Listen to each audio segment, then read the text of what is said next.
So we have two special people here. We have Shrini and we have Leander with us. And congratulations to both of you. Congratulations, Shrini and the entire team Sporjo in securing the funding. And it's a pre-series A funding with a $2 million amount. And I think more than the amount, I can see hope. So congratulations, Shrini. Thank you. Just briefly share with us, how do you feel? I think, securing the funding is one thing. I think the real job starts now. It's like, you get selected to the Indian team, and that's not the end of the world. You have to start playing then, right? You have to start performing. Otherwise, you're out of the team. I think the feeling is pretty much similar. There is, of course, a sense of euphoria, immensely grateful to people like Leander, people like Punit, Janvi, who believed in our vision and believed that, Sporjo will be able to create that hope for millions and millions of individuals in India. So I think it's euphoria right now, but we've just reached the first floor of a multi-storied building. We have a long way to go. Yeah, I'm sure. So Leander, you're the strategic advisor and the brand ambassador. So how did this pan out? I mean, how did Shrini reach out to you and convinced you to come on board as the brand ambassador? Well, when Shrini first came about the idea of Sporjo, I was very intrigued, and that is many, many years ago. And especially now, as I'm making a transition from a 30-year tennis professional career into business, the business of sport is really where I'm at. And for me, the most important thing is to invest into the community. So for me, most of my business is done with people that I really believe in, people that I believe their ideas are going to make a difference in the community. And I'm very humbled and grateful to Shrini for giving me this opportunity to come on and create the ecosystem in sport, especially in sports jobs that I want to do. On saying that, I feel like there's a great need to educate the parents, to educate the children and the young professionals that sports is a great viable job, that there are such variations of professions within the sporting ecosystem. And for me, that is one of the unique parts of Sporjo. Yeah. So Leander, you have seen the sports, sports as a sports and then the industry, although it is not yet recognized as an industry. But then your journey from the time when you used to play, and then we have seen the transition. Right now, more number of people look forward to career in sports. So just throw some light on how you have seen it changing. I mean, in the mid-'80s, when I was looking at taking up a career, even being a professional tennis player was a question mark because we didn't have infrastructure, we didn't have the right international tennis courts, we didn't have floodlight tennis courts, we didn't have know-how in diet or health or mental training or fitness training or sports rehab. So for me, I was very lucky with the family I was born into. And in that, Arshi, my parents, the knowledge that they had to develop a champion or an athlete is what I've benefited from. But now what really drives me, Arshi, is after this 30-year career and achieving whatever little one has, I feel like to use my broad shoulders to make a difference to every young Indian child, to give them an opportunity. Firstly, there are two different things that I look at. One is sports education. And in that, Shrini is a partner of mine in my company, Flying Man Ventures, to actually take out sports education to every child in the country, hopefully over the next 15 years. And that is to develop a healthier India. That is to develop a healthier community. That is to develop aspiring athletes into champions. So in that is at the grassroots level. But today, specifically speaking about Sporjo, it's also to realize that not every athlete can become a champion. It's also to realize that there are so many other jobs and careers available in the sports ecosystem, whether it's sports medicine, whether it is sports rehab, whether it's sports management, whether it's sales, whether it's stadium and infrastructure development. I mean, I can go on and on and on. But really to look at where we have come over the last 3 decades, I think that it's people like Shrini who are pioneers, and it is Sporjo as a company who are pioneers in going out and creating such a vast opportunity through the ecosystem of sport. There are other players in the game. There are other players who are creating jobs. There are other players who are doing sports education. But where we differentiate is in the knowledge and the relationships that we have internationally to eventually take Sporjo into an international company. Yeah, definitely. I'm sure, and I completely agree to what you're saying. So, Srini, I remember almost exactly 1 year back, we were on a similar call like this, and I remember you had said that, okay, now I'm into entrepreneurship and I'm here to solve a problem, and I have identified the gaps. And I remember like every word of that conversation, and you had this same background behind you, which you have right now, which means you are still working from home. So yeah, things have changed. And in fact, this is a very, the moment, the birth of Sporjo in itself, was a step in the right direction. And I remember we spoke a lot in that call about the gap between, the job providers and the job seekers. And yeah, it came a lot out of personal experience because I'm also an entrepreneur into the sports industry. So now the road ahead, and with this, obviously, with funding comes a responsibility to give back to the ecosystem. And what you are doing and what Sporjo and what we, in fact, all of us are doing collectively is that, providing that support system to athletes directly, indirectly, to the entire industry.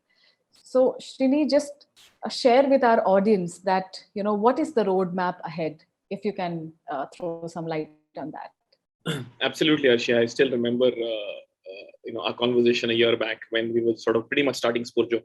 And, not much has changed since then. It's just that we've managed to lay a solid foundation, generate a lot of traction in the industry, both from the candidate side as well as the employer side. So from a candidate perspective, I mean, we have close to about 750, 800 people who sort of have gone through our ranks. And we've placed over 60 people in 36 companies in spite of the pandemic, right? And these go from interns to COOs. It's just that we believe that a lot of things that we have provided in terms of our sports education has been taken very, very well by candidates. And a lot of them have been, a lot of them have secured the jobs that they never thought they could do. So I guess the last 1 year was more about laying the foundation and, creating a springboard for Sporjo to sort of move on. We are focusing on sports management only and the roles related to sports management, which is your traditional ones, which is sales, marketing, operation. I mean, we know operations jobs, but sales, marketing, digital, etc. Going forward, what this will do is, what we refer to internally as Sporjo for life, which means at any point in life that you are, Sporjo has something for you, whether you are in school, whether you are in college, whether you are in a postgraduate institute, and start working after that till your retirement. At any stage, Sporjo will have a product for you. So going forward, what we will do is launch a product called Sporjo Junior in a couple of months, which is kids in school also to realize that sports is a career option and not just a hobby or an interest. 1% of the kids become athletes, and of that 1%, maybe 0.01 go on to become a legend like Leander, right? And not everybody makes it, even after inspired. But I might not be fit in school, but still be passionate about sports. Yes, I know that sports can be a career also. So I think it's important to show them the way then. So Sporjo Junior will be one of our focus areas where we will ensure that awareness about sports as a career is seeped right through at a grassroots level. We're launching something called Sporjo Coach, which is not teaching coaches how to coach the game, but build on a lot of other skills which improves employability, which is communication skills, problem solving, dealing with kids, safety, etc. So Sporjo Coach, along with Sporjo Junior and Sporjo, the sports management, will be our 3 focus areas going forward. Over and above that, we have another 30, 40 products in the pipeline, and I'm sure you will hear about those in days to come. But these 3, I believe, will make a significant difference at all stages of candidates' life. Also, providing, as of now, as I told you, we placed 60 people. We end up placing about 5 to 6 people a month, which is about a person every 5 days. The idea is, as the market becomes better, we endeavor to place at least 2 to 3 people a day. And that's where Sporjo eventually will go from the education side, training side, also to the employer, to catering to the employers. Definitely, and I think this Olympics has given us new hope in sports. As I would love to call it as sports industry. And you spoke about fitness. You don't, like, the candidates, the players, they don't need to. I don't think any player at young age, they start. I think Leander will be a place that when you pick up that racket or the bat and the ball, you don't think of playing at the Olympics at that time. You just play for fun, right? And then from there you just climb up the ladder of nationals and international, and then for Asian Games, World Championship, Commonwealth Games, and eventually till the Olympics. But let's say talk about Neeraj Chopra, and even Neeraj Chopra's journey. It started the similar way. He was a child with slightly more weight, and his parents asked him to go to the field to run, and that's how his journey towards track and field started. So I think this is a brilliant story. So Leander, just quickly share your journey on, and how an organization like Sporjo will help in creating the overall ecosystem in the making of an athlete. I think that's a great question, Arshi. And for me, the most imperative thing is to have skilled professionals in India to make India a sporting nation. Now, that's a very broad-based answer. What I'm trying to say is the Olympic javelin champion that you just brought up was also trained by a German coach in Germany. Yeah. The Indian hockey teams trained by international coaches. If you look at track and field, also international coaches. You look at badminton, some international coaches. And if you actually look in badminton, Gopi Chand is one of our greatest coaches we have in India. What Rahul Dravid does with the under-19 cricket team, phenomenal work. Yeah. So as much as I'm really grateful to the international coaches who come in and the trainers who come in and make a difference to our athlete, I personally believe that it's important to have trained professionals in our country, skilled professionals in our country who are certified to then have international quality training to our kids at grassroots levels, amateur levels, and professional levels. Because I don't believe that everybody is going to be an Olympic champion. I don't believe that everybody can win a Wimbledon or win a world championships. But as a nation, we can be a healthier race. We can be a physically, mentally, and emotionally healthier race. So I think that where Sporjo and Leander come in particularly is to take the knowledge that I've garnered over 2 decades of Olympic champions, 2 generations of Olympic champions rather, where my father won in field hockey in 72, mom captained basketball, captain India in basketball in the 80s, and I did it in tennis. So really for me, it's as Srini said earlier, it's not just about javelin or cricket or hockey or tennis or football. Those are just the vehicles. But really what we're doing through Flying Man Ventures, which is my company, and through Sporjo, is to actually develop fitness skills, mental skills, emotional skills. It's physical fitness, mental fitness, and emotional fitness. And in that, if we can create that market and create jobs through that, firstly is to train the trainers, have skilled professionals there. Then from there, it's coming into Srini's forte, which is marketing and sales and business and all of that. And then it's coming into my forte, which is the actual development of athletes and creating jobs through my relationships internationally. I think there's a great synergy here. I first remember the conversations with Srini on how in-depth they were. And I'm so proud of Srini and pleased that we are on our way now. And this is just the beginning. This is the first floor of a multi-storied building, as Srini said. But I'm also very grateful to people like Punit, Balan, and to Janvi for coming in and believing in our dream.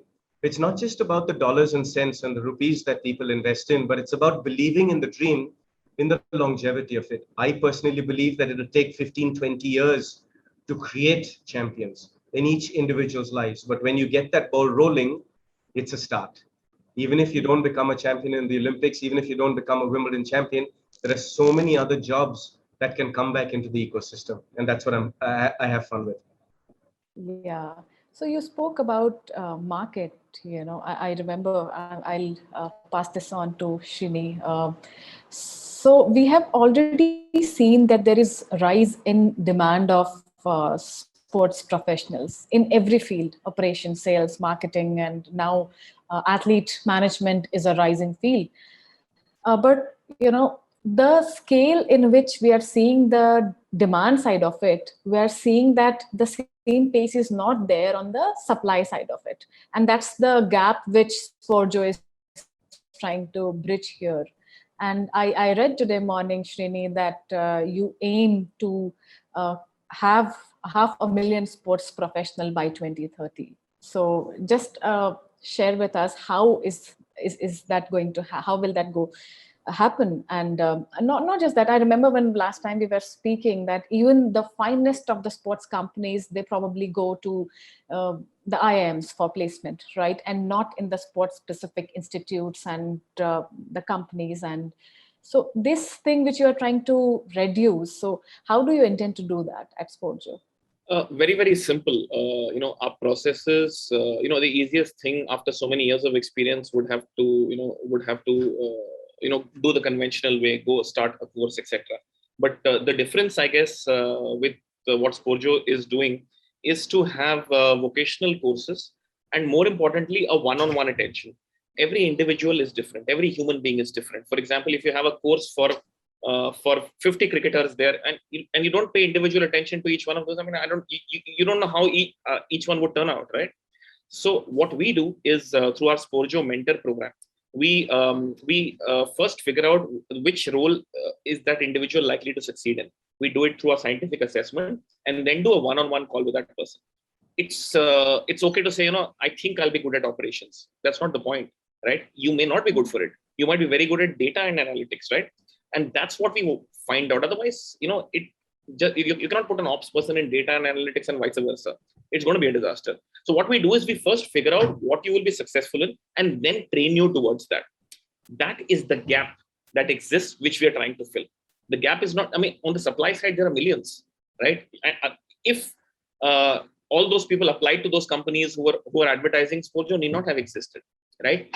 Our purpose of existence is to ensure quality professionals. Yeah, for that quality, one has to work very, very hard right now to ensure that some amount of quality is created in these professionals. There is a critical mass, and they give rise to a lot more people going forward.